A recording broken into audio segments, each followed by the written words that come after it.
just on like the psychological like aspect and like the changes that I'm making in my own life. I think I related to Batman because of like the dark and like broodiness and like the aloneness that he's like in an, he doesn't want to be like around other people sometimes and shit. And over the few months, it's been Superman, bro. Like Superman is like a symbol of hope and true. He's still an alien and he's still outside of, like he's not human. He doesn't relate to everybody else, but he wants to connect with other people.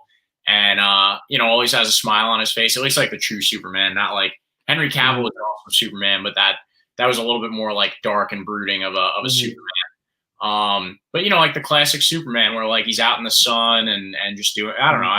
So anyways, and Spider-Man's a really good one too. Spider-Man, especially when you're young, because he's like a young guy, always making jokes.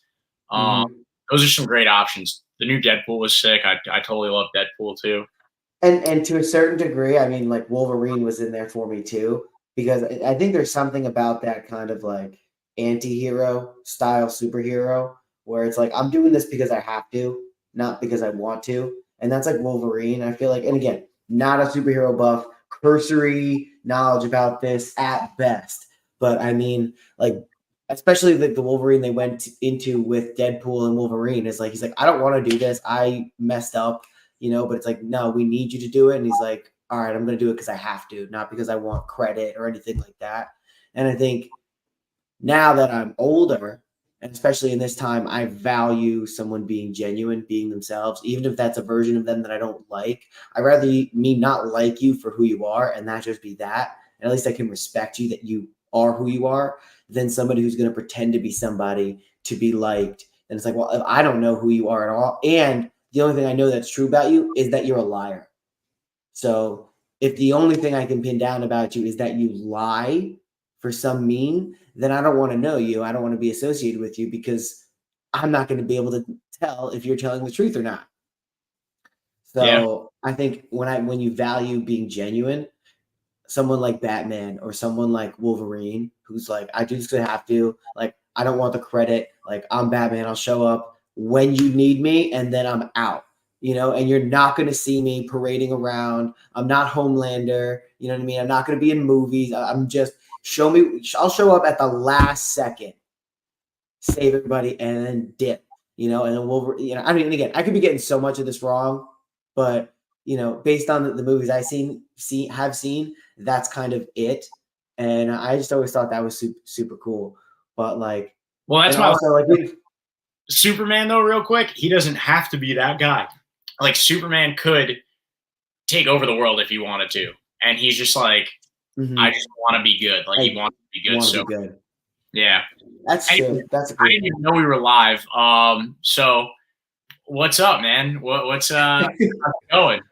No, we were just having this superhero conversation. I figured it was too good to not open the show with. So it was funny. You started talking, and I went live, and I'm like, oh, he's talking about his past. Well, I hope he's fine with anything that he's going to say. But, hey, shit, we're all an open book here. And that was honestly a really good conversation. So, yeah. Cool. Superheroes are really cool. Yeah, I love superheroes. Speaking of superheroes too, Corey Sanhagen just put up like a big Instagram compilation following his loss to Umar Nurmagomedov. Definitely check that out. Lots of like really good life perspective stuff, similar to like what we were just talking about, mindset and like showing up when you have to, even if you don't want to, and bouncing back from loss. I think Corey Sanhagen's like a real life superhero. He's, we met him. He's like one of my favorites, and just had to throw that in there as well. But this week we got UFC Noche, Riyadh season UFC Noche at the Sphere. That's a mouthful. So it's what UFC 306.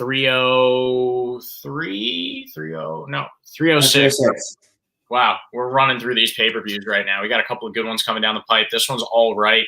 It's the Mexican Independence Day card. We got like all the fanfare for that, all the cool fight kits and walkout gear, and lots of Mexican fighters, including Merab Dvalishvili in the main event. So pretty pumped for this one. I'm looking forward to seeing like what the Sphere looks like. What do you think? Do you think it's going to live up to the hype? Well, I mean, Dana White did everything he could to make sure that it wouldn't. I mean, in the sense that not that he didn't try to sell tickets, but he hyped the hell out of this thing. He went on podcasts saying that this is going to change sporting events and whatnot. And then you come to find out that people had bought tickets for $6,000, and now people are selling them or trying to get them for $1,500. There was a rumor that O'Malley was going to pull out. I saw that on Twitter by Spinning Backfist. So like, they're not necessarily someone who's going to just put something out there. I mean, maybe they would, but like, they're a fairly big MMA um, media account, even though they're, I don't think they're particularly good. They suck. But nevertheless, they have a lot of people sending them information. So it wouldn't necessarily, I mean, I wouldn't be shocked. They have bad takes, but that doesn't necessarily mean they have bad insight.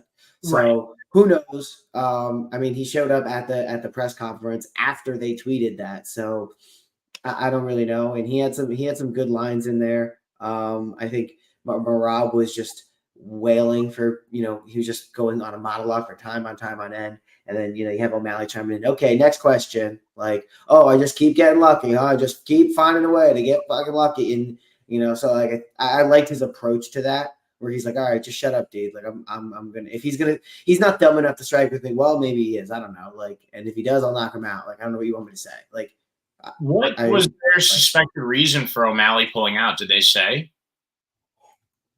that's the thing. It was personal reasons, and then they listed a couple other people too that they had potentially the UFC had tried to replace him with. Let me. Yeah, I'd be curious to know what the reasons possibly could be for him stepping down, but I guess he isn't. It seems like all cylinders are firing right now, and they're rolling into it. And I did catch a little bit of that press conference, and I caught some of the media scrums as well. And it really seems like Sean and Tim Welch in particular are like really in Marab's head, to the point where Marab wants to have his own Khabib moment and like jump out of the octagon and beat up Tim Welch if he beats Sean O'Malley. So, Mhm. I feel like Marab's headspace is like pretty weird, but we'll dive into that a little bit later. I am curious though, like what? Oh, okay. Let's see. Breaking: Sean O'Malley is seriously considering Ah, several I fighters. got freaking. I got taken for a loop here. Spinning back fist. It's a fake account. What is it? Spining back fist. There's only one end. Oh, that's funny. That's funny. Yeah, Damn, I that's got duped. that's good, bro. Here on Pick and Fight. That's pretty funny. No, yeah, Got me. I didn't think that was the case. I thought if anybody was going to pull out of this one, it would have been Marab for obvious reasons. The cut on his forehead and just like overall brain damage and staph Well, infection. so the staph infection, I think a lot of that. I think there's been a lot of mind games coming in here. I've seen things about O'Malley not being able to get up off of back position. We've seen the cut from Marab. We've seen the potential staph infection from Marab. We've seen the potential drinking beer from Marab, which I think looked and turned out potentially to be water. So I think Marab is trying to play a lot of mind games here. Um, and I just don't. I don't believe anything here. It's going to be a good fight, but you want to talk about fights that I'm really interested in. Yeah, Ronaldo Rodriguez just yelling in Spanish at Ode Osborne. I mean, that was a thriller at the press conference. Did you get a chance to see that? no, I didn't catch that. He was just screaming at him. Yeah, so I mean, he was just yelling back and forth at Ode Osborne.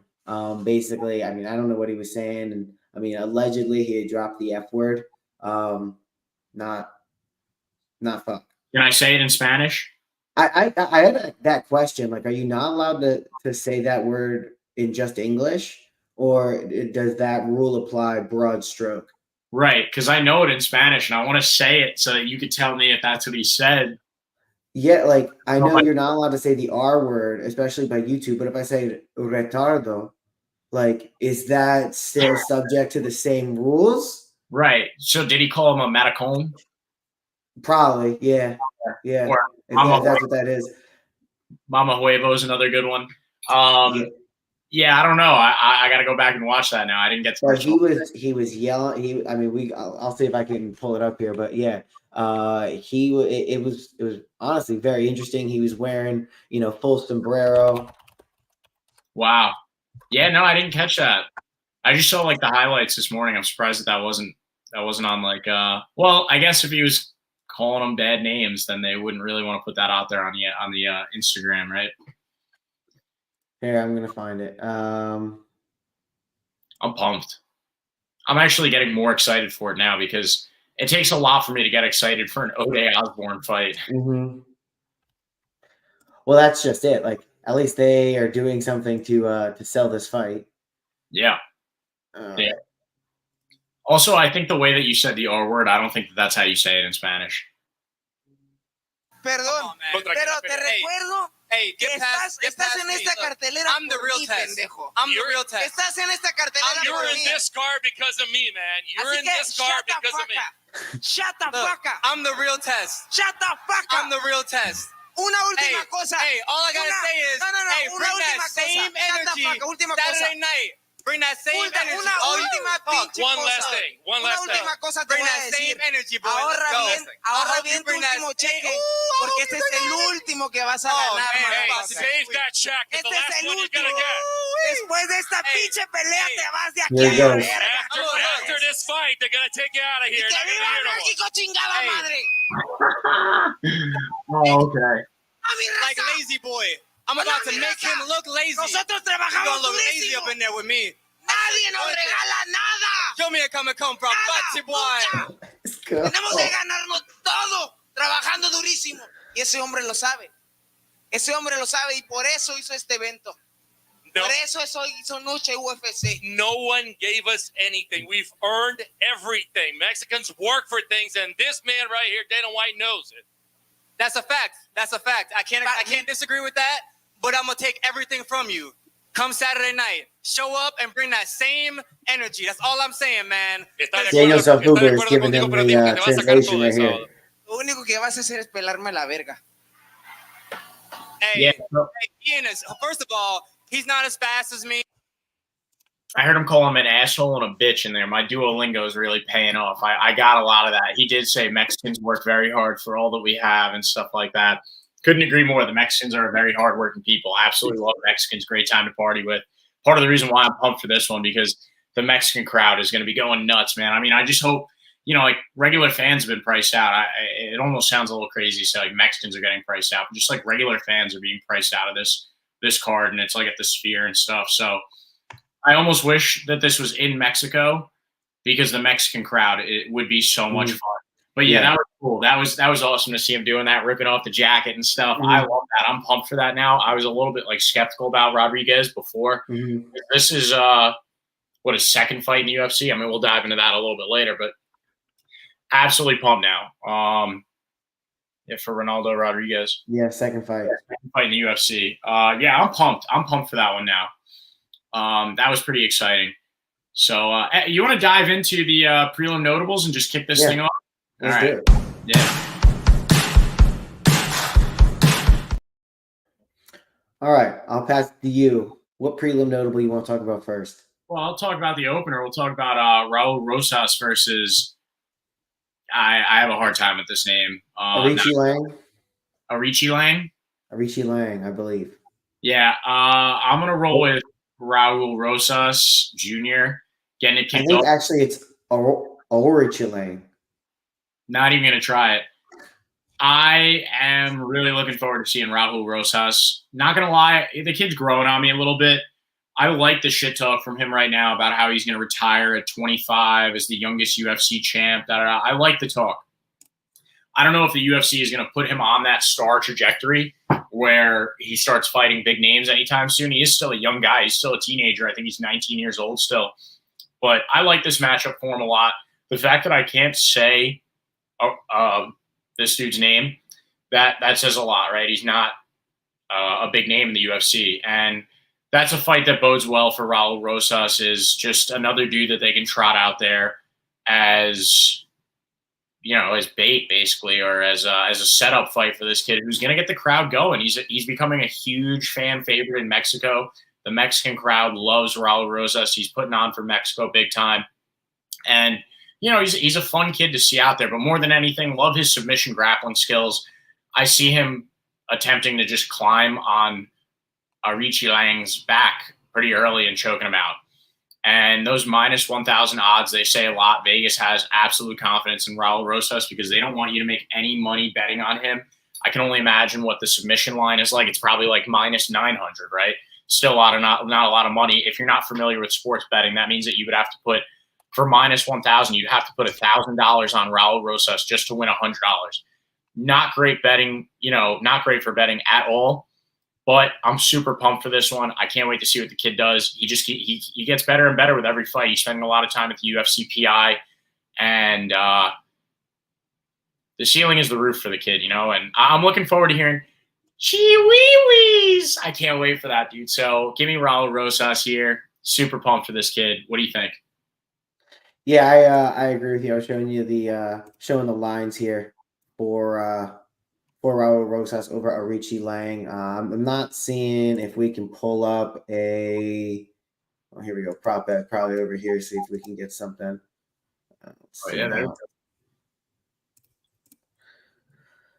Fight won't start. Joe wins by submission. Minus 185. So honestly, not that bad. Wow. Sweetens up that 185 line. Or that minus 1,000 line, rather. Yeah, that's way tastier, and I really think that's how he's probably going to win this fight. Yeah, I mean, and I don't think there's any other way that he wins the fight. I don't think he's going to necessarily. I mean, maybe he'll rule a decision, but it's because he's going to have ground control, and definitely spend some time on Arichi Lang's back, or Arichi Lang, I guess, is maybe more proper. I'm not going to get it right, so I don't even know why I'm trying so hard. But I think that they just don't have a quick grappler of Raul Rosas' level for Arichi Lang to train with, and I think he's going to find a way onto his back. You got to go with Vegas, and Vegas is very heavy on Raul Rosas Jr. I'd be interested to find out how many fights in the UFC have had a minus 1,000 or greater favorite, and how many times that favorite has not won. Because I have to imagine most of the time that guy's going to win. I think stylistically, Arichi Lang is just not of the caliber grappler that Raul Rosas is. He doesn't have the takedown defense necessary to fight off the kid, even at 19 years old. He has a lot of confidence. Sometimes that can get him, into trouble, but it's going to be against really solid grapplers. And I just don't think Arichi Lang is going to have the level of takedown defense necessary or the striking necessary to catch Raul Rosas. Or be able to defend that submission. So I think he's going to win by submission. And there's a reason they're having him lead off the card. It's also a unique card in the sense that it is going to be at the Sphere. And Dana White was telling people at the press conference yesterday to arrive at 7. You don't want to wait until the main card, like a typical card, because it is basically a show.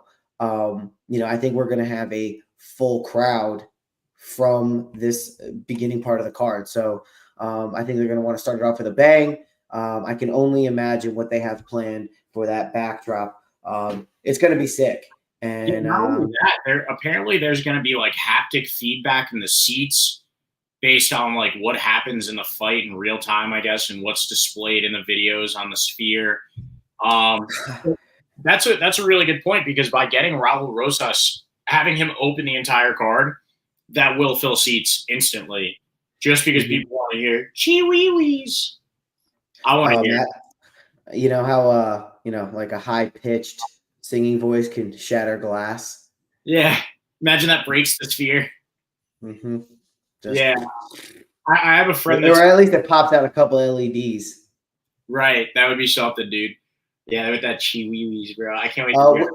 He was on, I think he was on Ariel Helwani's show. RIP the Helwani show.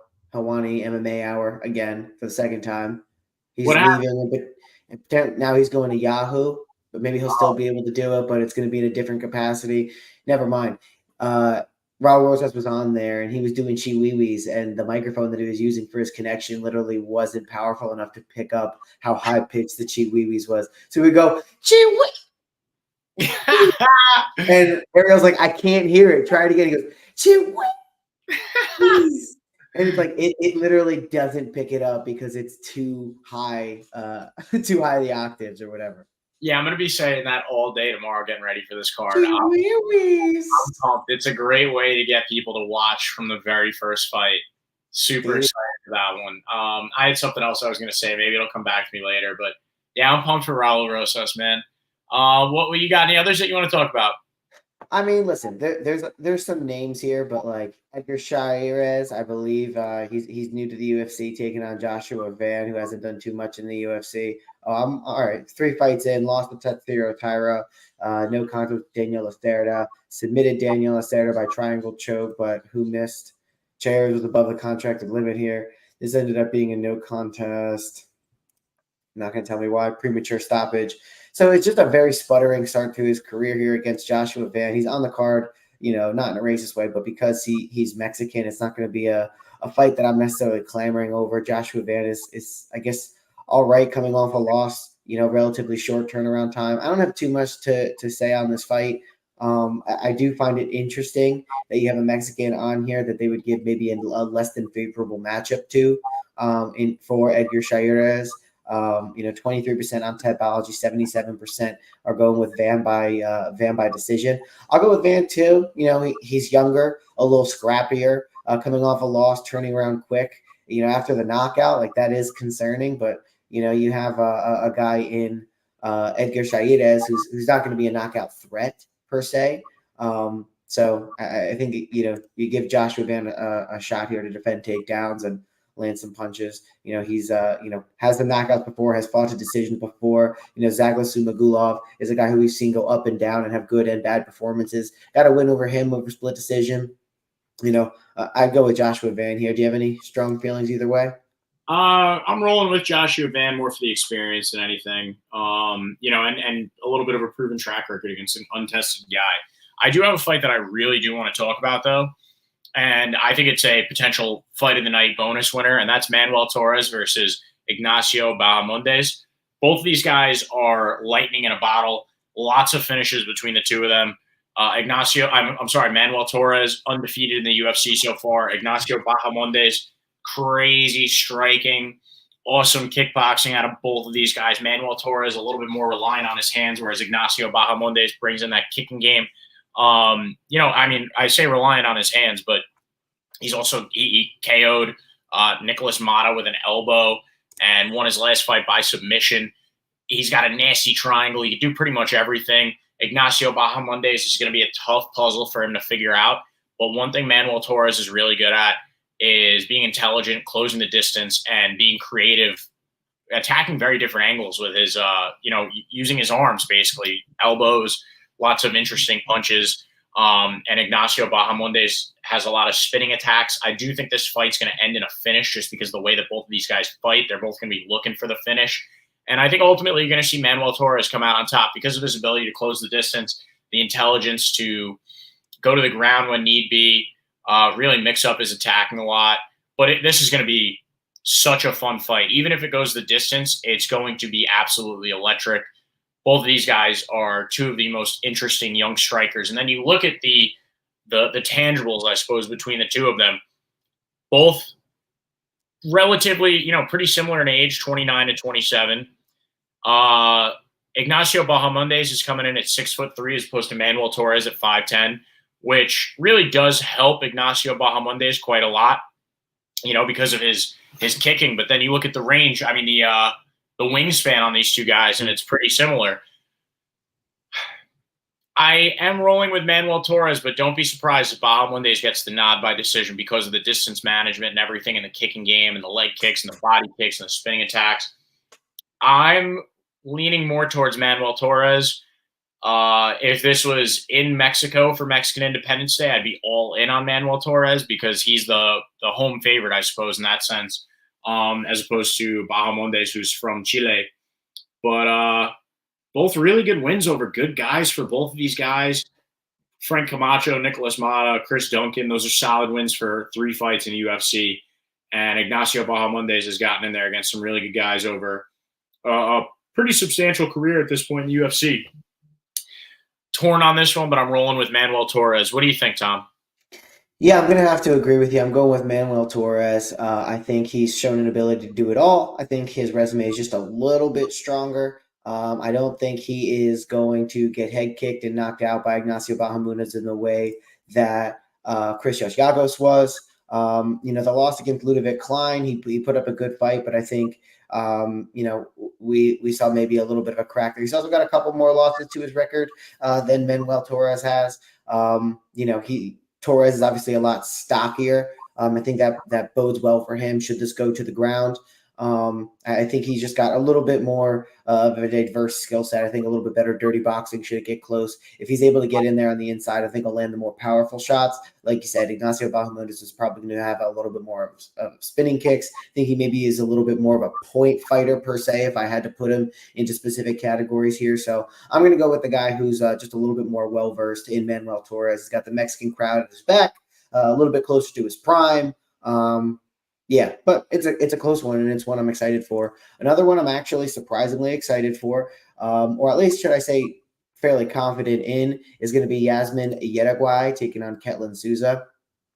Not even going to pretend to pronounce this. But I think we've seen Ketlin Souza go out there and fight and lead with her head, have her hands down, and just throw big punches. And sometimes they can land. And, she, let me check and make sure she doesn't have any knockouts in the UFC, but she throws like she does. I think Yasmin Yereguay throws a lot more intelligently, has a lot more of a MMA style boxing or MMA style approach, when it just looks like she's, more invested in the technique. She has a better grasp of striking than Ketlin Souza does at times. And she definitely lands harder. I mean, she's got multiple knockouts to her record. Not Sam Hughes, but Estela Nunez, Yasmin Lucindo, Claire Lopez. I still remember that Yasmin Lucindo fight. Yasmin versus Yasmin. Both women were young. I think it was 2 years ago, so 23. I forget how old Yasmin Lucindo was at the time, but these women absolutely went after it, and it was a feeling that no matter who had won or lost that fight, you were going to feel like those women had,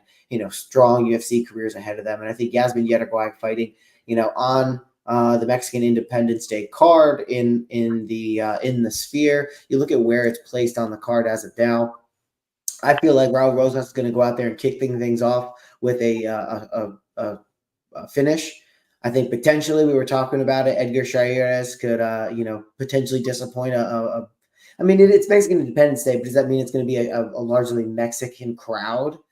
Maybe not. But they're going to do something to make the Mexicans feel a little bit more special on that evening. So I think that might be a bummer, but I think they're going to get the vibes back with Yasmin Yereguay, Manuel Torres, and this is going to be a good fight here. But either way, I think the Mexicans are going to come out on top. At least 3 winners on the prelim notables, or at least on the prelim, should I say? Short card here, Keith. Not too much action. I know there was a couple backouts here, but 1, 2, 3, 4, 5 prelims and 5 mains. Normally we got like a 13, 14, 15 fight card here, and then we got 10.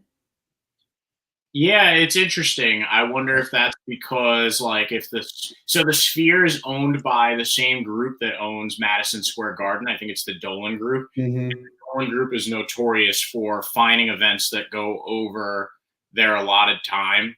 Madison Square Garden is notorious for, if a concert runs over, all of a sudden that concert act has to pay them money. So I'm curious if maybe that takes if that's it's a very intelligent perspective right there, my friend. Thank you.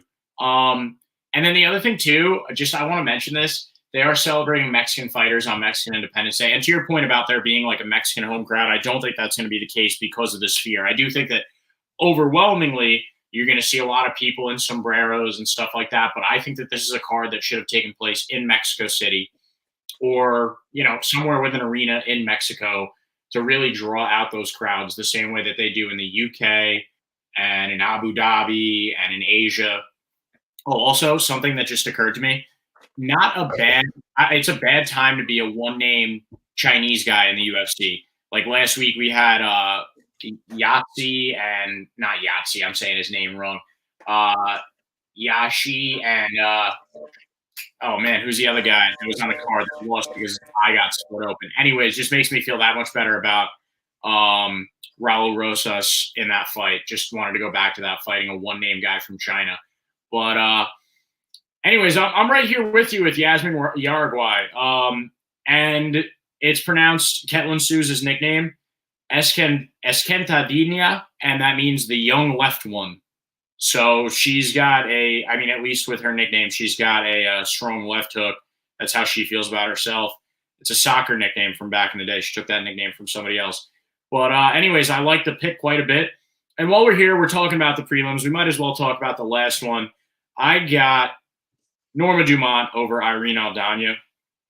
And I'm going to kind of break it up from like we had all the Mexicans winning so far, all the Mexican fighters. And yeah, I mean, even though I like the gym that Irene Aldana's out of, I think Norma Dumont, first of all, she's got my favorite dump truck in the UFC. And secondly, 11-2 record, 4-1 over her last 5, really good wins. The win that sticks out in my mind the most is the Chelsea Chandler win 2 fights ago, and she had Chelsea Chandler sprinting across the octagon away from her. It looked really good against Tremaine Durand to me. And while Irene Aldana is 3-2 over her last 5, she has lost to some, I mean, literally the best competition, Amanda Nunes and Holly Holm. A couple of years ago, Holly Holm, 2020. 4 years ago. Yeah, 4 years ago, yeah. The pandemic was 4 years ago already. Anyways, Holly Holm at that time was still kind of killing it, still looking really good for like being in her late 30s. I just think that Norma Dumont right now is having her trajectory is looking really good. She looks really good with her striking. She looks really good with her clinch game. Her wrestling is on point. She has a very good base for wrestling, if you catch my drift, and she's using that very well. She's very good at getting underneath her opponents and using her leg muscles to control them and really remain in dominant positions. So I'm going to roll with Norma Dumont here. I do think that, you know, the rub is true, and Irene Aldana has looked very good, especially since that Amanda Nunes fight. She looked good in her last fight around. But I think Norma Dumont's a girl that's been like waiting to break through for quite some time. She's in that age range where we see fighters really hit their stride and start to peak a little bit. So I'm going to go with Norma Dumont here. Absolutely not biased whatsoever, even though if she asked me to marry her, I would say yes. She never would. That's not realistic or anything. But, you know, love Norma Dumont. And I'm taking her over Irene Aldana. So what do you think, Tom? You rolling with me? I love. You know a little bit of Spanish, but do you know Portuguese? Obrigado. Sounds good enough to me. That means thank you. Doesn't really vibe with the conversation, but I mean, I don't know. Like pheromones are unspoken, my friend. Right. You're just giving off that aura. Maybe they'll just attract her to you. I could say que tu numero. You know, what's your number? But I mean, you know enough Spanish, you can make it work. Portuguese and Spanish are offbeat to each other. They can figure it out. Yeah. What's the difference? Like, well, put me in front of Norma Dumont, and I'll pull out some Portuguese riz that I didn't even know I had. You know, I'll be like a little Rizzler. Rizzler. Yeah. Listen, I'm torn on this one because, I mean, Irene Aldana has probably been in there with better competition. Norma Dumont has the more successful record. Norma Dumont's a little bit younger, has the better MMA base. Irene Aldana is probably a stronger striker, classic striker versus grappler matchup. Norma Dumont, you know, not to say that either of them can't do the inverse. You went with Norma Dumont. Let's see what I'm very torn on this. Tapologies with Aldana. It's basically the same. Let's just check best fight odds. Dumont. Yeah, well, you're that up. Don't get me wrong, too. This is an extremely close fight. On paper, -115 to -105. Those are basically even odds. And the voting was 56 to 44%. So that's still really close, too. I think a lot of people are banking on Irene Aldana's experience, though. So, I mean, there's a lot of movement towards Dumont. Yeah. And looking at, I mean, Dumont's now -120 apparently, which is different than what. Well, she opened at -120. Is that what it was telling me? Oh, it's the open, and now she's -112. So it's moving away from her. It's moving towards Aldana, right? Right. So more of the public money is coming in on Irene Aldana. And personally, I'm a big believer in fading the public. Not that I know better than any of them. You can see my record when it comes up later. I'm like 50% on the year. However, I do like Norma Dumont here. The trajectory, the momentum, all that stuff, and the youth. Yeah, that's what's working for me. I want to know your pick, though. What do you think?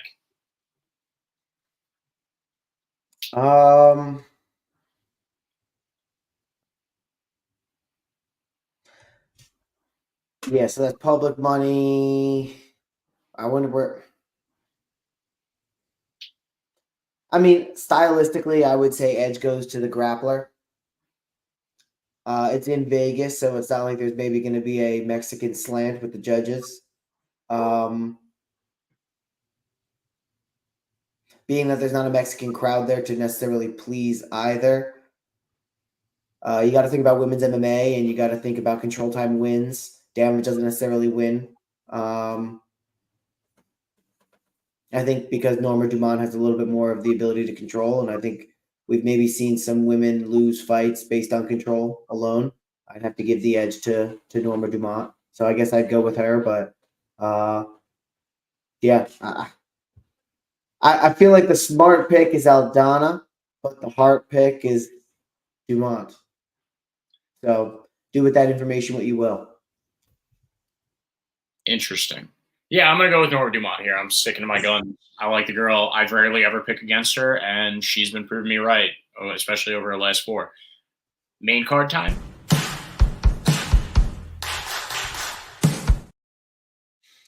The people's main event, kicking off main card, UFC Noche. Ronaldo, a lazy boy Rodriguez, taking on O'Day, the Jamaican sensation Osborne. Ronaldo Rodriguez let O'Day Osborne have it, and then apologized for letting him have it. Lo siento.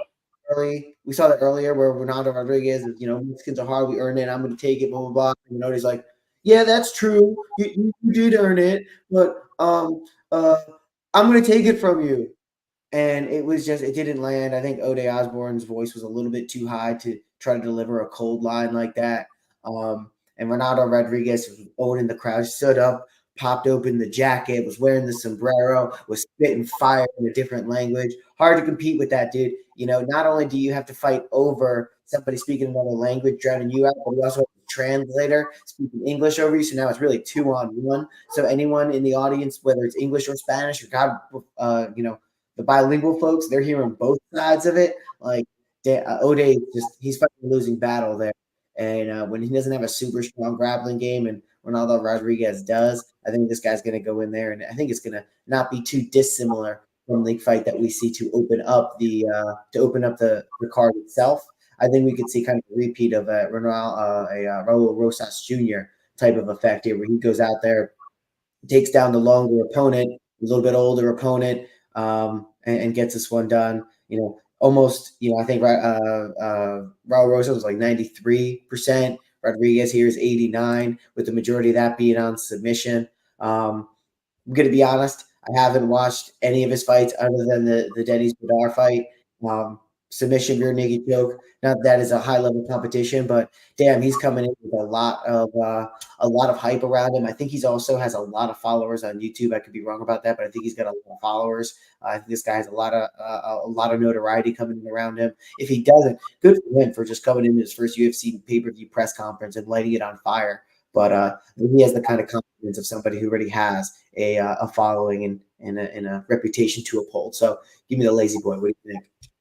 I'm right there with you, and I can't say much more about Ronaldo Rodriguez than you already said. I will talk about O'Day Osborne for a second, though, and that is I'm not a huge O'Day Osborne fan. I think I don't know, it takes a lot for me to get excited for an O'Day Osborne fight. So the fact that I'm excited for this one, and it has nothing to do with him, says a lot. I like Ronaldo Rodriguez, absolutely spitting fire in Spanish yesterday, talking that fuego. And letting O'Day Osborne have it. And I think O'Day Osborne is a guy that, like, he looks half in, half out in a lot of fights. And once his will gets tested a little bit, he breaks easily. And I think a guy like Ronaldo Rodriguez, who puts the pressure on you and puts you in a lot of – oh, thank you. Fight Night Frankie. Just want to put this up real quick. Keep trucking, boys. You have a sub for me. Thank you, Fight Night Frankie. That means a lot, my friend. Appreciate the sub. So anyways, Ronaldo Rodriguez – lots of hype behind the kid. O'Day Osborne, not so much. I could totally see him, being put into some really difficult positions this weekend, tomorrow, really, and basically just giving up and submitting to something. So I'm going to go with Ronaldo Rodriguez. I like the kid here this week, and I think at minus 155, those odds speak to me. You know, it feels like this is going to be one of those picks where afterwards we're like, oh, no brainer, right? So, and that has more for me to do with Ode Osborne than anything, because he's not particularly impressive in one facet or another. Sometimes he's hung in there for decision fights and done just enough to like not be finished. Maybe that'll be the case, but I think that his will is going to be tested and ultimately he's going to break. So, Ronaldo. I did Google Ronaldo Rodriguez. He has 500,000 Instagram followers. I would have put that up there, but Instagram wanted me to do the double factor authentication. I don't have my phone near me. That's all right. Yeah, and a lot of times too, we do see these guys that come from foreign markets that show up with a lot of fans, you know, and a big following to begin with, and that's for good reason, right? Like, he popped off in the regional scene, big fighter in Mexico. Fighting is huge in Mexico, and I love that. Career disclosed earnings, $0 USD. That's probably going to change. I think he might end up walking away with a bonus if he follows. I mean, he's already won one UFC fight, so it's definitely not zero. Right. Well, disclosed is the main. How much did he get paid, and how much did he have to pay his coaches afterwards, and you know, how much money went back into camp and everything? I mean, at that point, do you really earn any money? Are you making any sort of profit on it at all? It's the best businesses always reinvest in themselves, I suppose, and that's what I would do if I was. Yeah, this is a tax. This is for tax purposes, right? Yeah, $0 is definitely incorrect, but it is pretty funny that that's listed there. But I'm excited about this one. Daniel Zellhuber versus Esteban Ribovic. Why don't you kick this one off? I'm curious about your take, because I'm leaning towards Daniel Zellhuber, but I want to know what you have to say about this one first, Tom. So first, looking back at the previous fights for Esteban Ribovic, El Gringo, knockout outside of the UFC. Thomas Fall, knockout on the Contender Series, lost his initial UFC fight via decision. Kenwell Kirk won by decision, came back in a knockout head kick over Terrence McKinney. That obviously, I don't know how that ages, honestly, because Terrence McKinney is kind of like, he can knock you out, but he's got a bad chin himself and he's pretty wild. So, you know, a win over him is not that impressive, and getting knocked out by him, I guess, is not that detrimental. It's kind of a weird fighter at a weird place. I'm not really sure how to internalize that. But then you look at Daniel Zellhuber. He's you know, a much longer fighter, taller. You know, he's going to have an 8-inch reach advantage here from Extreme Couture, so a little bit of a bigger gym here. Minus 225 favorite. You look at his 5 on in. He's got a win off the Contender Series. Also lost his UFC debut to Trey Ogden, and then had wins via decision of Orlando Venata, Christos Yagos by submission, and then Francisco Prado by decision. He's had a little bit of a longer UFC career. We've seen him do a little bit more. He's a little more versatile. I like the way he uses his length. I like the way that, you know, some guys, when they're long on the ground, they can kind of, you know, be almost like a boa constrictor at times. Other times they can kind of flop around and leave themselves exposed. He's a little bit more of the of the, I guess, the former, the first one I mentioned. I think he uses his length well on the ground, to put it more clearly. 15-1. You know, a little bit younger, but I think he's a little bit more mature in terms of his fighting ability. You can see where Tapology rates these guys 49 and 50 overall. I'm leaning towards Zellhuber. You can see it's a major disparity on Tapology. 80% going with Zellhuber, 85% of those by decision. Minus 225, he's a moderate favorite. This looks like a big time favorite. And I guess I would agree with them too. I don't know if the split is so drastic. But I like Daniel Zellhuber. Of course, the UFC, anything can happen. Esteban Ribovic is fairly well-rounded. But I think he's just a little bit more conservative, and I think his knockout here over Terrence McKinney is a little bit because McKinney is chinny. Say that 3 times fast. I think Zellhuber is going to be a little bit more conservative, keep a better range, not put himself into a situation where he could get head kick knocked out.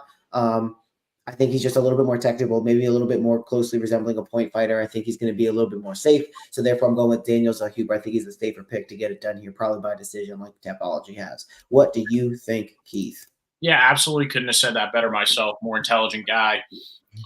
Less likely to go in there and just try and swing until somebody dies like Esteban Ribovic. And I mean, Ribovic, yeah, he did have that head kick over Terrence McKinney in his last fight. Like you said, Terrence McKinney either sleeps you or he goes to sleep.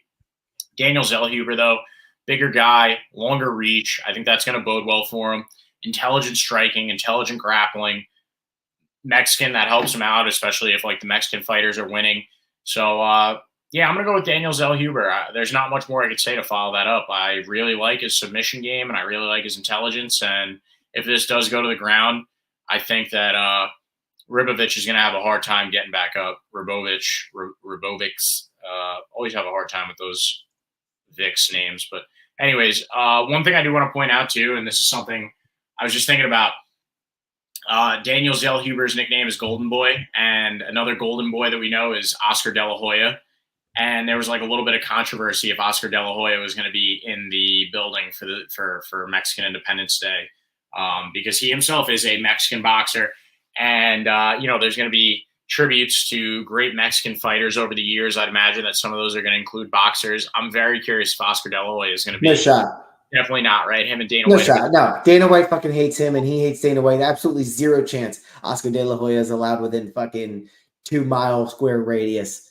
Well, Actually, no, he probably can't do that. It's Vegas, but he said he might be in the building. He was something along the lines of like, well, if he wants to buy a ticket, he's an adult. He can buy a ticket to our event, something like that. So. Yeah, I wonder how much of that is like him saying that no, can you legally ban somebody?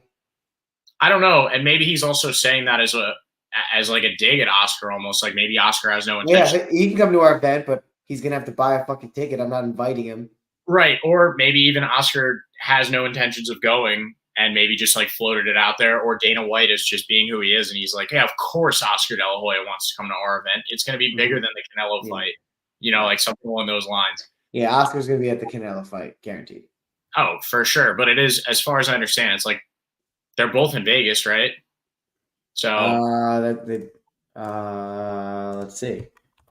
I believe who's he fighting? Berlanga? Edgar Berlanga, yeah. Yeah. It is in. Oh, I got to sign up for CBS Sports in order to find out. You got to sign up for everything nowadays. And all that is that they can sell your information to somebody else. Here you go. Yeah. T-Mobile Arena, the Sphere, that's all right there. What's funny is that, yeah. So they're in the Sphere. Meanwhile, they're fighting in, isn't T-Mobile where the UFC normally fights?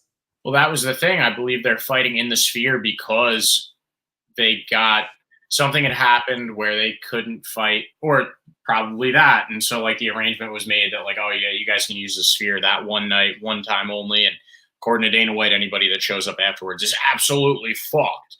So we'll see. I wanted to let up to maybe that's another reason why he's like, oh, show up at 7 p.m. and like don't show up late to ensure that. Well, because what's anybody going to do at the Canelo fight? I mean, boxing, you show up for the main event. You spend $1,000 on a ticket just to go see Mayweather fight, just to go see Canelo fight, because who knows any of the names on the undercard now. I did see Caleb Plant was like facing off with his next opponent there. I don't think he's fighting on Saturday. I think that was just announced as well. But they're going to want to keep you there in the Sphere so that, show up at 7. You're not going to want to leave, and you're going to miss the 11 p.m. Canelo ring walk. I mean, yeah, it's all calculated. Right. Something else I wanted to point out is number one, Daniel Zellhuber has in 2 of his 4 UFC fights, 2 of his 3 UFC wins. He's got a performance of the night bonus and fight of the night. Also, chance in the background here. And then third thing is loving Tapology's new updates here. Expand all details. I don't know how long ago they did this, but little things there. This is pretty slick. Yeah, it's pretty sweet. Liking the new Tapology. All right, you want to move on to the next one then? Yes, sir. If I can figure out how to get there. Daniel Zellhuber. Oh my God! And here we go. We just got through our sides. We just plowed through the mac and cheese and the creamed spinach, and now it's time to move on to the meat of this card. Brian Ortega versus Diego Lopez. Huge fight. Was supposed to happen on somewhat short notice at UFC 300, I think, and then Diego Lopez stepped in, or should I say Dan Ige stepped in on a day's notice against Diego Lopez. Diego Lopez had been training for like 3 weeks for that one, and it comes out now later that Dan Ige had actually been training for quite some time to prepare for a fight, I guess. and got the call for Diego Lopez. Anyways, I'm having a hard time with this one. I'm having a really hard time with this one because I like Brian Ortega a lot.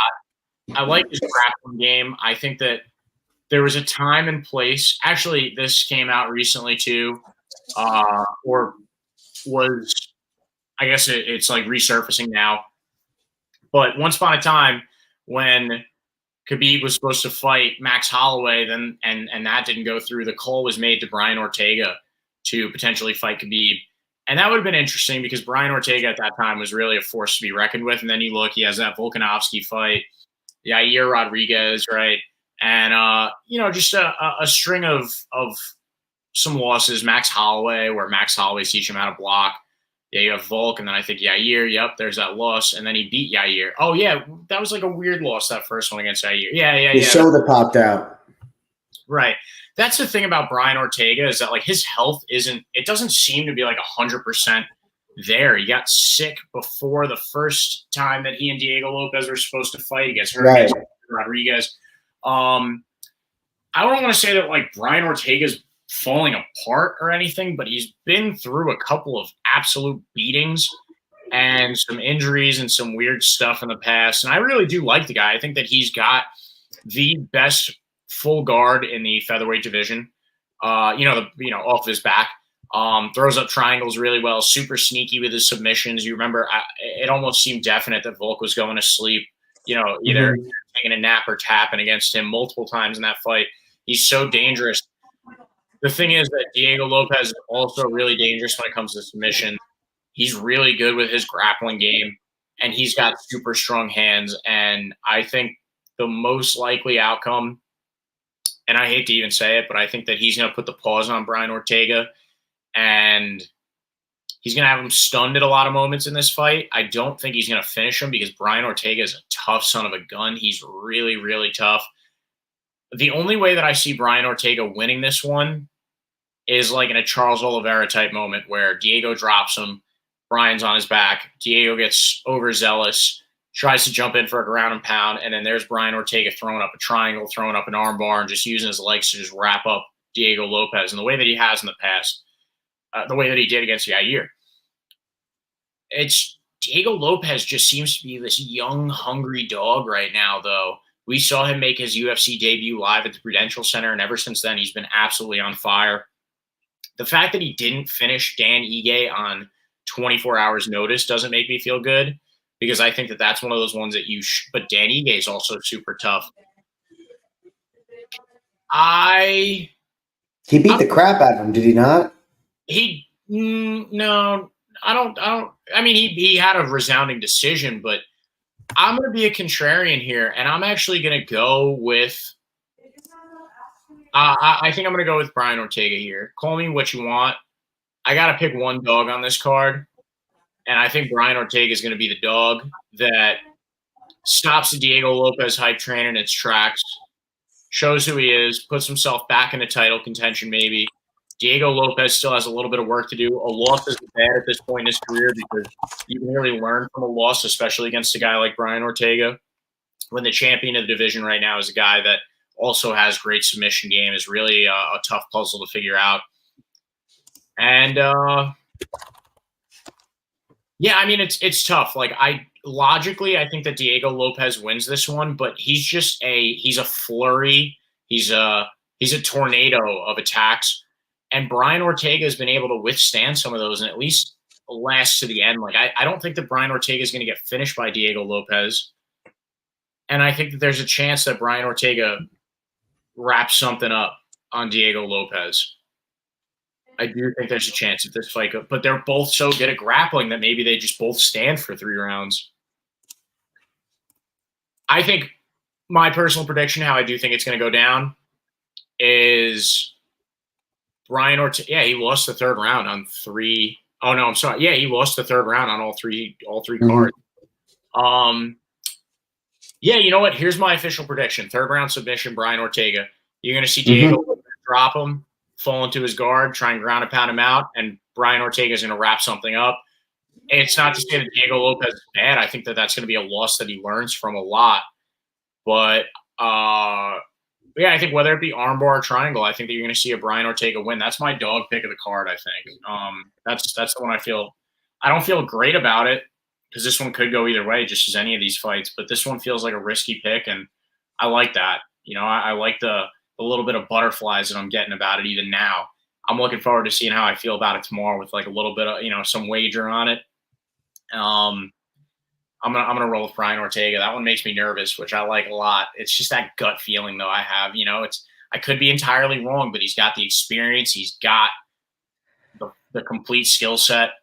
And Diego Lopez still is somewhat untested, right? Like, who's the best guy on his resume so far?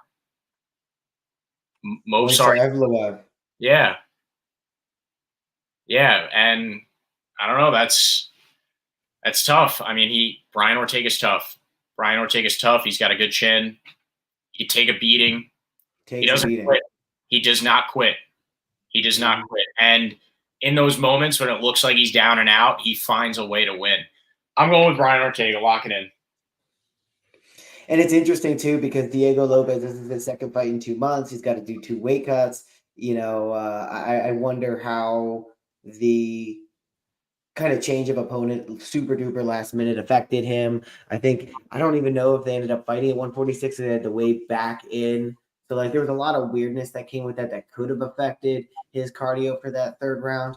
But obviously, like you said, it doesn't inspire a ton of confidence knowing that you have Dan Ige step in there on less than 24 hours notice and still take that 3rd round unanimously. I think you have a amazing prediction, and I'm never one to mess with. I mean, you said it before. You're over 50% this year, but by far not your best year. But I still am not one to necessarily go against your gut feelings. So I do kind of want to take Brian Ortega because that 3rd round could potentially be a question mark. Again, I think we saw him lose it against Moisar Evloev. Again, he took that one on short notice. Everything else has been a finish. His only other decision has been against Dan Ige. Dan Ige, great takedown defense, strong boxing, not a lot of grappling coming back. In this case, you have Brian Ortega, who can have that grappling coming back, doesn't have as strong of boxing. But Diego Lopez, he's 5'11". He's a stockier guy, making this weight cut multiple times. I could see him getting tired, especially if this involves grappling against Brian Ortega. He can't just lay on top position. He's got to be active there too. I could see Diego Lopez banking 2 rounds. I could also see Brian Ortega stealing a round because he finds an advantageous position to Diego Lopez's back. He's traditionally a really good defensive grappler, but I could see Lopez. So if I'm going to play it out in my head, I think Lopez is landing a decent amount of good shots in the 1st round, and then maybe Brian Ortega on the ground, he gets dropped or something. He finds himself on the ground in less than advantageous position, but then he's able to do a reversal, kind of sneaky toward the end of the round, be like, I was going to give it to Diego for sure, and then after the way it ended, maybe it could go to Brian Ortega. The 2nd round, I think Diego Lopez is has a solid round, maybe trails off towards the end. It looks like him, and then maybe in the 3rd round we see Brian Ortega, and then it's maybe 2-1 Diego Lopez, but it really could go Brian Ortega, and that's how Brian Ortega squeaks out a lot of his losses. Is like, yeah, but he could have won and he was close. He's almost like got that like Nate Diaz effect to him, where it's like, okay, he didn't lose, he just ran out of time. You give him more rounds, and he's eventually going to find a way to wrap something up on you because, like you said, he just doesn't quit. I'm going to still shade with Diego Lopez, though. I think it's going to be a really close fight. I think the line is probably, it says slight favorite, but 190 feels like a solid favorite to me. And I think it should be much closer because you can't ever count out Brian Ortega. He's still only 33 years old, a ton of experience. He's come back from health, but I think it's easier for him to make 148. He's, a little older, but still think it might be a little easier for him. So I'm going to go with Brian Ortega. But this is a great fight. I'm looking forward to it. I can't wait. Yeah, this, and I said before the Bahamondes fight, that and the Bahamondes fight are the 2 that I'm looking forward to the most. And we cannot forget, dude, like Brian Ortega for a long time was regarded as having the best guard in the UFC. And people kind of forgot. Like everybody thought that Brian Ortega. But you don't get points for that, and that's the problem.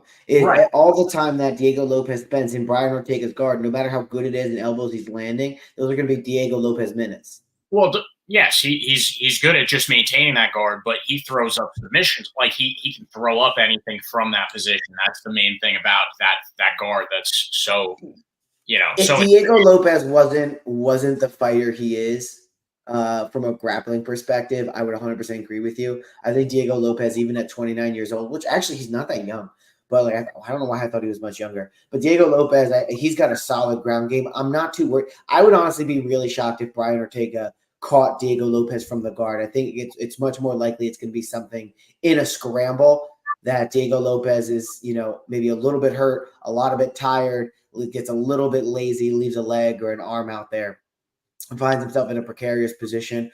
I don't know if I see Brian Ortega locking up like an armbar or a triangle from bottom position on Diego Lopez, even in the third round. I don't know if I see that.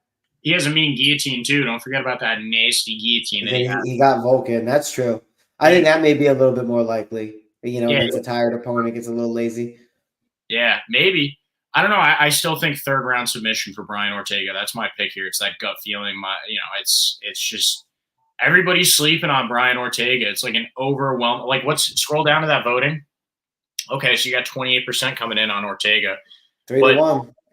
Yeah. Everybody's sleeping on Brian. And another thing to keep in mind too, and I'm going to use this to transition into the next one. Right, the real Mexican in this fight is Brian Ortega. Diego Lopez hails from Brazil, but Brian Ortega is a Mexican-American from Los Angeles. So who knows how that home crowd is going to – I mean, will they know that Brian Ortega is Mexican? It's not like it's a huge part of his personality or like who he is. They'll probably lean into it. Yeah. Now, Diego Lopez gets a lot of credit for being Mexican because he comes out of Lobo Gym in Mexico where he trains with – in the next fight, Alexa Grasso. You like that? Alexa Grasso. Well done. Yeah, no, that wasn't smooth. But, now we have Alexa Grasso versus Valentina Shevchenko. And I'm going to go with Valentina Shevchenko here. Again, contrarian pick. But I think that Valentina did enough in her last fight to win. And now that you could pull up the judges' scorecards, actually, why don't we take a look at those real quick? Because something is very suspect when you look at those judges' scorecards in that last fight. One of the judges gave Alexa Grasso a 10-8 in the last round because of the choke that she was threatening with, allegedly. Right? Maybe that's why, maybe not. But that 10-8 brought this fight to a draw. Weird judging. Valentina Shevchenko, right? One of them had a 10-8 in that last round. Yes. Michael Bell, 10-8. That brings it to a 47-47, making this an even fight draw. Weird. I think, personally, Valentina Shevchenko did enough to win that one. Don't really agree with Junichiro Kamijo here. However, it's a draw. That's the result. Can't really argue with it now. But just weird judging in that last round, 10-8, and it wasn't really deserved. It wasn't like it was the best round ever, right? I mean, we go with this 10-9, this 10-point system. To get a 10-8, you really have to do something insane, and there was really nothing insane. So, and Valentina's winning on the cards, on Michael Bell's cards up until that point. Had it been a 10-9, I believe she still wins, if my math is correct. So I don't know. It's a weird one. That fight the last time around was really weird. And then you have the game plan in that first fight where Alexa Grasso sees the spinning kick coming, times it up perfectly. Valentina Shevchenko is such a gamer, though. She's not throwing those same kicks and those same strikes and not really leaving her back vulnerable to Alexa Grasso the second time around. And how old is Valentina Shevchenko now? She's 36. We have this thing where fighters turn 35 and they start to lose it a little bit. Alex Fajeda being the real outlier in that because he's like 37 or something. I still think, though, Valentina Shevchenko, I don't know, she's such a gamer. She's so intelligent. She's so smart. We know who she is, and I think that it would be the ultimate cap on her legacy if she comes across, this super daunting challenge in Alexa Grasso, this sweet, sweet Alexa Grasso, and finds a way to finally beat her in the trilogy, retain the belt, and maybe walk away from the sport finally or not. I just don't know how much she has left in her. I do think she has enough to pull off a W on tomorrow night. So I'm going to go with Valentina Shevchenko to be the more conservative fighter, I mean, it's tough to even say the more intelligent fighter because Alexa Grasso is super intelligent. She's a gamer herself. Um, it's a really tough one. I'm just basing it off of that last fight where I personally think that Valentina Shevchenko did enough to win by decision. I think the more likely to finish the other one in this one, it's not like it was a fluke that Alexa Grasso choked out Valentina. It was just like her perfect moment, her night. And I think that Valentina is going to pop back into this one, win, and hopefully walk away. That's how I see it. Like walk away on top. I hope and I think it's just so tough to say because Alexa Grasso has looked good, really, really good too. Not only in those last two fights, but in all of her recent fights, in recent memory. Having a really hard time with this one. Picking Brian Ortega and Valentina Shevchenko makes me feel like somebody that is just like living in the old days of this sport a little bit in like those COVID like glory days. I'm having a tough time here. I'm having a really tough time. I want to pick Valentina, but something's telling me Alexa's going to do it and then defend the belt a couple more times. She's got the youth. The rub is real. I mean, she's been in there with one of the GOATs now. This will make her third time in there. Almost 50 minutes shared between the two women. This is a tough one. This is the hardest pick that I've had to make on this card, even harder than the last one. But let's see. I've picked against Irene Aldana, who comes out of Lobo. I picked against Diego Lopez, who comes out of Lobo. And I'm going to have to make it 3 for 3 picking against Lobo and go against Valentina Shevchenko. Even though that gym is great, and I could be very wrong, I don't know. This is a tough one. I think everybody is expecting Diego Lopez and Alexa Grasso to walk out victorious together. And for that reason, I'm going to go with Valentina Shevchenko here. I'm going to be contrarian once again. Live in the old days, hope that these old horses go out there and run one more time and gallop off into the sunset. So, yeah, give me Valentina Shevchenko. Well, because I did not pick Brian Ortega, I can feel much more comfortable picking Valentina Shevchenko. And I'm going to go ahead and do that because I think if Valentina, even at 36 years old, you give her 3 opportunities to fight somebody, even with a potential bad decision happening in the second fight, I don't think she's going to lose 3 straight times, no matter what you say. You have your philosophy of the fading the public, on display here. You look at best fight odds. Alexa Grasso opened minus 117 and now is minus 143. Valentina from 107 to plus 106. So the money is coming in on Grasso, fade the public, go Shevchenko. I think a lot of people maybe have written her off. I think a lot of people also get caught up in the attractiveness factor of Grasso. I think a lot of people, men, pick with their dicks, which, I mean, happens. But that being said, I think Valentina, as you look at the fight dates, September 17th, 2023, now September 15th, 2024 happening. Almost to the day. You give Valentina 2 years to train for somebody, a year and a half to train for somebody. I think she's eventually going to find a way to victory. I think her striking, like we saw in that second fight, they can go toe to toe. I think Valentina is just downloading information like a robot. I think she's got a great coach. I think they have a really strong game plan. Like you said, first fight wasn't a fluke, but it was like Alexa Grasso capitalized on Valentina making a mistake. She didn't make the same mistake, and in a lot of people's eyes, won that second fight. But the judges didn't go her way. I think she's gonna take the information from the first 2 fights and come back and I think it's gonna be a really good fight. These women are clearly extremely well matched, but I'm going with Valentina Shevchenko here. Gonna go with the contrarian pick. Go with someone who's a little bit older. Maybe she'll walk away. But she's too good. She's too skilled. She's too well versed. She's too confident in herself. She's a strong belief. I don't think she, kind of goes too far into cockiness realm. I think she knows that she's still got to earn it. Let's go Valentina. All right. All right. I'm glad we agreed on that one because that is a risky pick. Now for the main event. Sean O'Malley versus Merab Dvalishvili. Merab Dvalishvili. Dvalishvili. Yeah, I hope I don't have to say that name much more because I really don't want him to win. And there's part of me that makes me think that the kid's going to go in there and he's going to just press Sean O'Malley against the cage and sniff his balls for 25 minutes and really be annoying.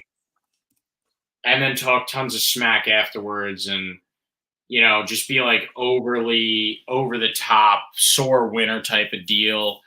He's acting like Sean and Tim Welch are talking all this crazy shit about him. And I don't know. I think that his head is not right going into this one. I could be wrong, but he's getting offended by everything. Like Sean O'Malley was fucking with him and he was like, I thought all Georgians were runts, talking about him and Ilya Topuria. And then Merab fired back at him. He was like, my bad. I thought y'all were from Georgia, the state, or something like that. Like, it's just so funny to see him get, like, worked up about all this. And I understand, like, he's had Sean O'Malley on his mind for a long time. There's a video of him doing demolition work before he, like, really started making money and I guess could be a full-time fighter or didn't have to have side gigs, where he's knocking down some drywall and whoever he's with is like, pretended Sean O'Malley, and he starts like elbowing and punching the wall. So he's had his focus on Sean O'Malley for a long time, which could be good or bad, right?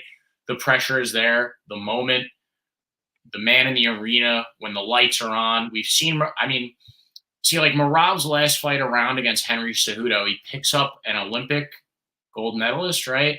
2-division champion, and carries him over to Mark Zuckerberg and drops him, and he's like talking smack right in front. I don't know if he could do that against O'Malley, though, because Aljo couldn't. And Aljo is, in my opinion, at 135, I think that he's better than Merab because Merab doesn't have nearly as many finishes, and Aljo is really good at taking backs, becoming that human backpack, choking guys out, putting them in really uncomfortable positions. And yes, Merab does that, but Merab is not a finisher. And so there could be a round or two in which he wins with his wrestling or, you know, his ball sniffing up against the cage and trying to take Sean down. But Sean's takedown defense is really, really good. He's really good at sinking those hips and pushing guys off of them. And him and Tim Welch make such a great team where, like, I mean, maybe it was luck, maybe it was fate, but that step back against Aljo when Aljo's stepping in and, you know, maybe an early stoppage, you could still argue that. But the win against Aljo says a lot to me because these two guys train together. These two guys are like brothers, Aljo and Merab, in the sense that like they didn't even want to fight each other for the title. So will Sean go in there and implement a similar game plan to Aljo where he's keeping the distance and not even giving Merab? Merab's tiny too compared to Sean. Like, but Merab is going to attempt so many takedowns. It's just when he takes him to the ground, I don't see him ground and pounding Sean, and I don't see him submitting him. So, tough one again here. But I think that ultimately, Sean O'Malley has that cut as a target. Merab does bleed. I mean, we've seen him bleed in other instances, not just diving headfirst into a frozen pool of ice or lake of ice. But, like, and Merab is dumb and he's emotional, and when things don't go his way, he kind of panics a little bit. He did beat Aldo with basically his striking, but that was a Jose Aldo that, I mean, Aldo's like coming back now and looking better. That was like a little bit of a lull in his career when he fought Merab. Both these guys, like his resume on paper, I think is also better than O'Malley. Like he's fought better competition on his way to the belt than Sean O'Malley did outside of like Petr Yan. And I mean, Merab made Petr Yan very uncomfortable, and Sean and Yan had a very close fight where they were dinging each other up, but O'Malley's not the guy to go in there and try and crotch sniff Petr Yan. This is such a tough one. My brain is telling me that Merab is going to go in there and just be fucking annoying for 5 rounds and not put on a fan-friendly fight. But then there's also part of me that thinks that Sean O'Malley is going to go in there, maybe drop a round, maybe drop 2 rounds, and then have a moment and continue the star trajectory that he's on right now. Some things in life seem destined. Is Sean O'Malley destined to go down as one of the great champions? I'm not a god and I am not Nostradamus, so I don't know the answer to that. But the confidence is very high on his end, as if he feels that way. And I think that when you're that confident and you've now been champ for almost like a year or two, it does say a lot, and it improved. And he's training with good guys. He trains with Kyler Phillips, and there's a lot of really good grapplers in his camp. And we haven't really even seen O'Malley's grappling get tested like that, where he's had to throw up, where he's gotten to use his jiu-jitsu that we've heard a lot of people talk really highly about. He does have those really long legs, and sometimes that doesn't bode well against a tiny guy like Merab. Like, it's hard to push him off your hips, especially when Merab is like so aggressive. And O'Malley opened as a dog, and now he's minus 140 as a favorite because of the public money. Fuck. I don't know which way to go. I had a clear answer in my mind going into this episode. Now I'm very, very torn.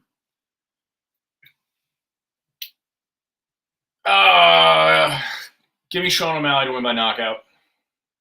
TKO.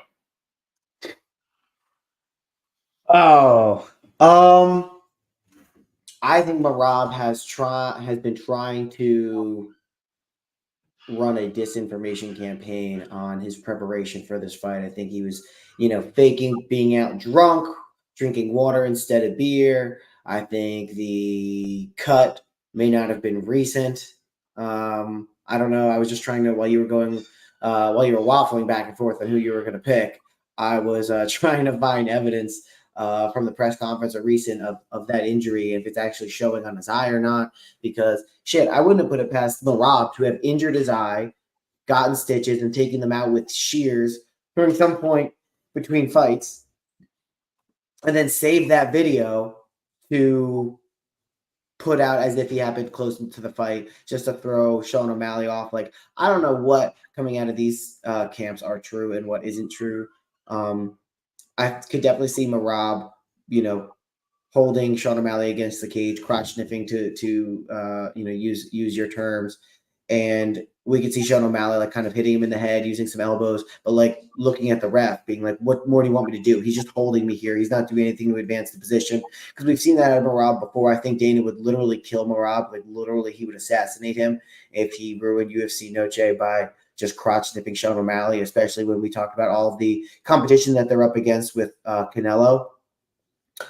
There's without a doubt every hope from the UFC that Sean O'Malley knocks out Merab Dvalishvili in amazing fashion, especially after the heart attack, or not the heart attack, but especially after the emotional state that Merab had put Dana White through up until this point.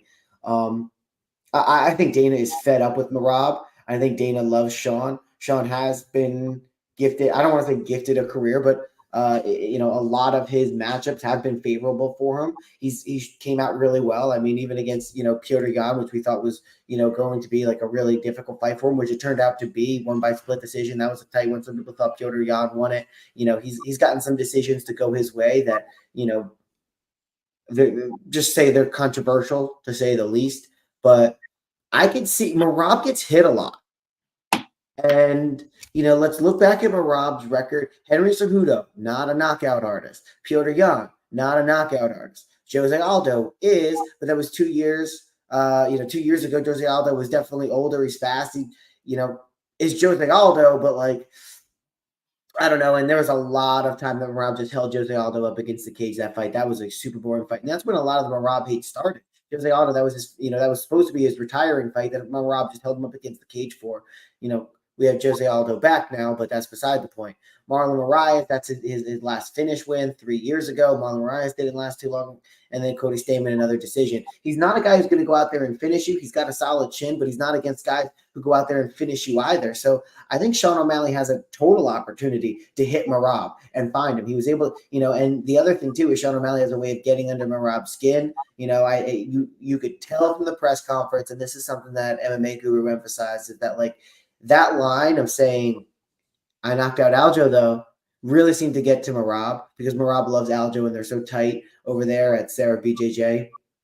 I mean, you said you listened to the Joe Rogan with Matt Serra on there and Dean Thomas. I don't know if they gave anything about Merab and Merab's preparation. I'm sure it's no insight and it's only positive of saying Merab's just another beast. I wonder how he's another beast, Sarah. Like, this is a guy who's unbelievably shredded and has cardio for days. Sure, maybe he's just a genetic abnormality, or maybe he's an offshoot of TJ Dillashaw. I don't know. You tell me. But the UFC has their own drug testing now, and I don't know how much Merab has been tested. I'm sure he has, but I hear from a lot of people, mainly more plates, more dates, talking about how a lot of the drug testing is not a drug test as much as it's an IQ test to know if you're actually able to keep to a regimen and if you're able to afford the right doctors. And I'm sure Merab Dvalishvili challenging for the belt here would be. I'm not accusing him of being on PEDs, but it is a little weird how he has a cardio level that literally nobody else who in the UFC can match. Maybe he's, just a genetic freak that picked it up in the middle of his career, or maybe something else was going on. I'm not sure, but I think Sean O'Malley has gone 5 rounds before. I think he has knockout power. Obviously, he has knockout power. He's fast. And in the words of Conor McGregor, what is it?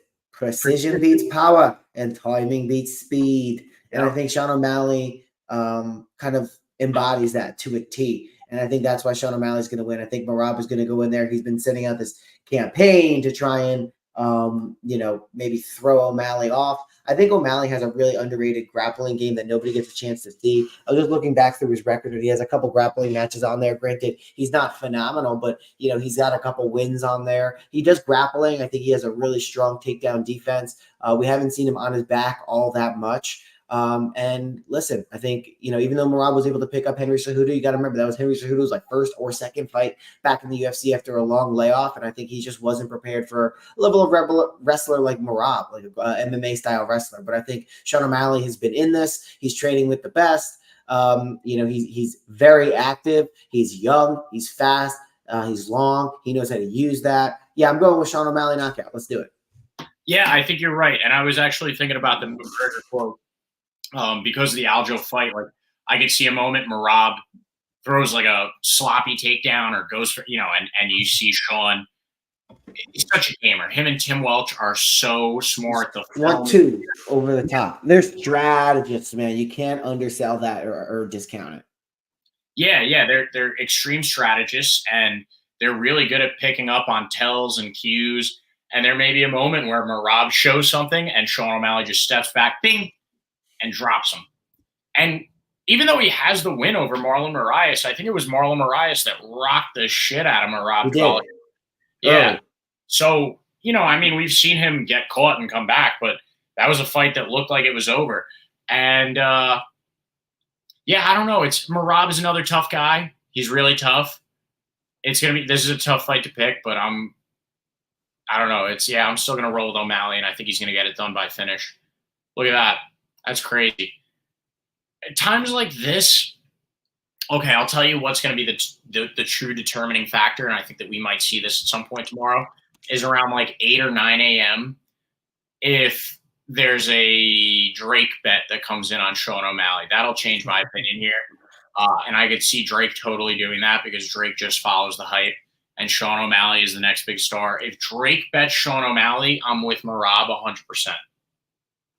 I hate to say it, but usually when Drake bets on somebody, it's like, oh, yeah, he's going to finish him. The hype train is there. And then whoever's there just goes and wins a dominant 5-round decision. So, for now I'm going with O'Malley. But another good transition. If you want to know who I'm picking as of tomorrow in this main event, if my mind does change at all, you can follow me on Twitter at PickandKeith. Follow Tom at Pick and Fights Tom. Remember to like, comment, and subscribe. Like our new friend Fight Night Frankie. Really appreciate you being here.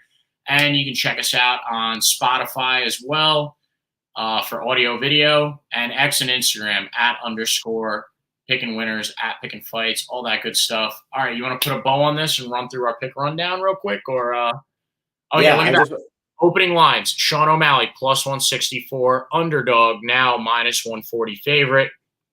Merab -198, now +100 dog. It would be pretty funny if Merab had like some people back in Georgia throwing big money on him, or he was telling them to throw big money, and that whole misinformation campaign that you were talking about was him doing this just to lower his odds for like a family member betting on him, or somebody betting on him, like, that's me, brother. I will be dog. Don't worry. Like I could see something like that too. But yeah, it's weird. I mean, it's crazy how much the money is coming on O'Malley. That doesn't make me confident at all, because if the public was really good at betting, if everybody was really good Vegas at betting, wouldn't exist. And everybody would be rich as fuck. So that makes me nervous. Naturally. But I mean, not to sound like a nut job, but Sean O'Malley does seem destined for greatness. He does. He's got aura. He's got a very relaxed aura about him, especially with his press conference. I mean, just you could tell that Merab's up there. I'm going to do great and this and that. Like, he's a ton of energy, and I mean that's his style. But O'Malley would be there, like, all right, next question. Like, dude, he's just comfortable up there. He's comfortable in the limelight. He's comfortable fighting for the belt. And not to say that Merab isn't. He's around guys who have, but there's got to be something to that, for your first actual, UFC championship bout to be headlining, in the sphere, and knowing that, and I don't know how much it affects him, but knowing that Dana White hates his fight style, he might be more willing to try to make something happen. I mean, he's been talking about how, he's going to stand there, and I don't know if that's just to throw off Sean O'Malley or what, but I mean, you figure if he does go out there a little extra cocky, wanting to knock him out, and, just not realizing the level of precision striker he's in there with. I mean, you would think Aljo would give him an idea, but maybe that's another thing to think about too. Like, yeah, and that's another thing too, is outside of like the potential like misinformation, whatever's been going on in his camp, the emotions are running high for Merab. Like, there's probably some part of him that feels like, all right, I have to go out there and get revenge. I have to win this fight to like avenge all. Like, there's so much emotion here. He's so angry at everybody, and Merab. Yeah, and Sean O'Malley's gonna own that gym if he beats them both. Yeah. I mean, you saw the interaction between them all. Maybe you didn't at the PI in the cafeteria when like Sean O'Malley is just talking shit to both of them.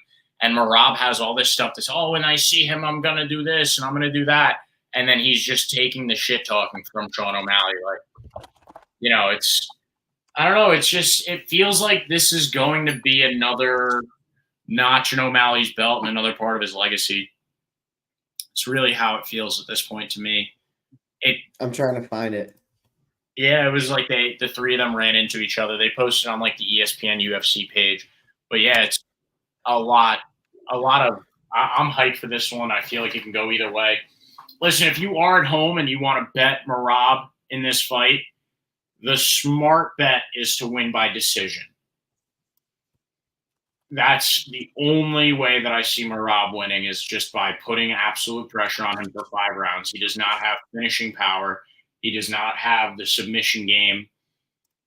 And Sean O'Malley is not going to – he's not going to be put into a position where he's stunned on his feet, falls to the ground, and then gets ground and pounded by Merab. That just does not seem likely whatsoever. Merab is not Khabib. A lot of people are getting the two of them Right. and mixed up, and that's just not the case. So – and you want to talk about crowd support. Merab is doing, I'm a Mexican. I'm the real Mexican. Mexico adopted me. Did they really? Do they really give a shit about Merab? They're there for everybody else, and then the rest of the crowd is going to be wearing pink wigs. Like, there's going to be it's going to be a lot of O'Malley fan support in that building. So, all signs to me are pointing to Sugar Sean. That's how I'm feeling. I gotta tell you, I have a newfound respect for Jamie from Joe Rogan because I just spent your entire monologue there trying to find this video, and it was a bitch, but I did find. Good people here. Yeah. So this was. Look at us. What a good people here at UFCPI. Well, it's okay, brother. You don't look like you. 67 and a half. What about you? What do you weigh? I just got off the plane. 155. 55? Yeah. I don't know how you guys stay so skinny. Yeah, I mean, that wasn't so bad. But like Merab is talking all this shit. Oh, when I see him, I do this. And now we're all good people. And I'm just not buying it. I think I don't know. I'm not saying Merab is soft by any, but like he's so emotional, dude. Like, remember that video when he was climbing up the fence to try and fight like he climbed up like a balcony to try and talk to somebody, like somebody that was talking shit to him. Like, I mean, he's crazy. He's emotional. Crazy. Yeah, there's two different things. I think that being crazy is one thing. Like Tony Ferguson is crazy. When he's emotional, he's nuts.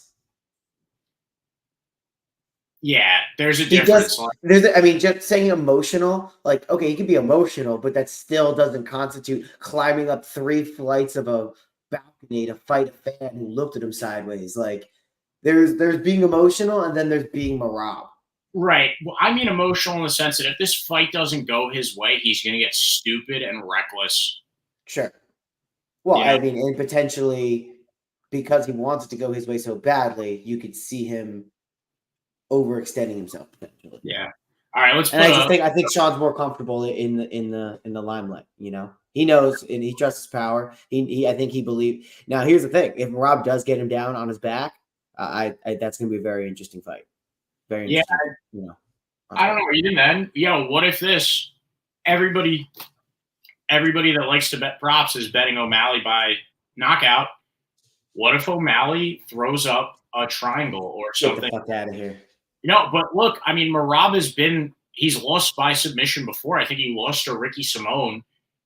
I want to say by like guillotine choke. Maybe I'm wrong. Yeah. You're right. There we go. Back in fucking 28. Nice call.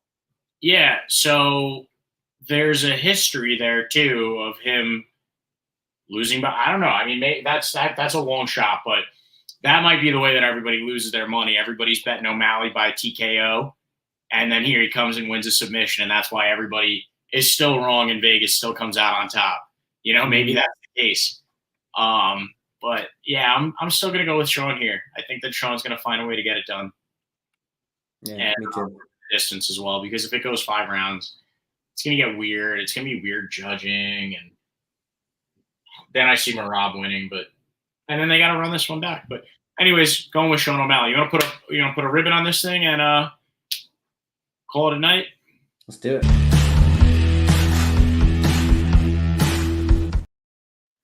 All right, starting at the bottom, I'm going with Raul Rosas. I'm going to skip over that Chairez fight. Well, you know what? Yeah, I'm going to skip over that one. I'm taking Yasmin Uruguay over Ketlin Souza. Manuel Torres over Ignacio Bahamondes. Fight of the night, in my opinion, potential.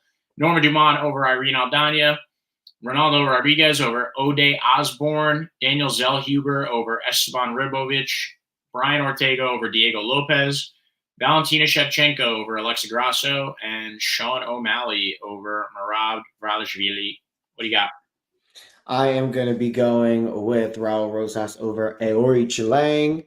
Joshua Van over Edgar Chairez, Yasmin Uruguay over Ketlin Souza, Manuel Torres over Ignacio Bahamondes, and sure, we'll go Norma Dumont over Irene Aldana, main card, Ronaldo Rodriguez over Ode Osborne, Daniel Zahuber over Esteban Ribovic.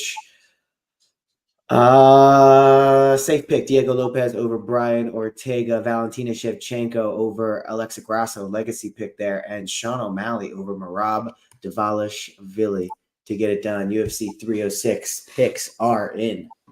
Be like Frankie. Like, comment, and subscribe. He did it all tonight. Thank you to our new friend, Fight Night Frankie. Be like Frankie. That's the hashtag of the week. Want to thank all you kind folks at home for spending your Friday night with us. Hope you enjoy the weekend. Hope you enjoy the fights tomorrow. I know I will. I'm super pumped. Oh yeah. Yeah, and Tom, I'm pumped that I was just gonna say I'm pumped. We normally do the show Sunday, Monday, Tuesday, early in the week. We get to talk about this, and the fights are tomorrow. We don't have to wait an entire week for it. So a little bonus for me and you. Absolutely, man. Have a great night. Thanks for joining me on this Friday night. Appreciate it. All right.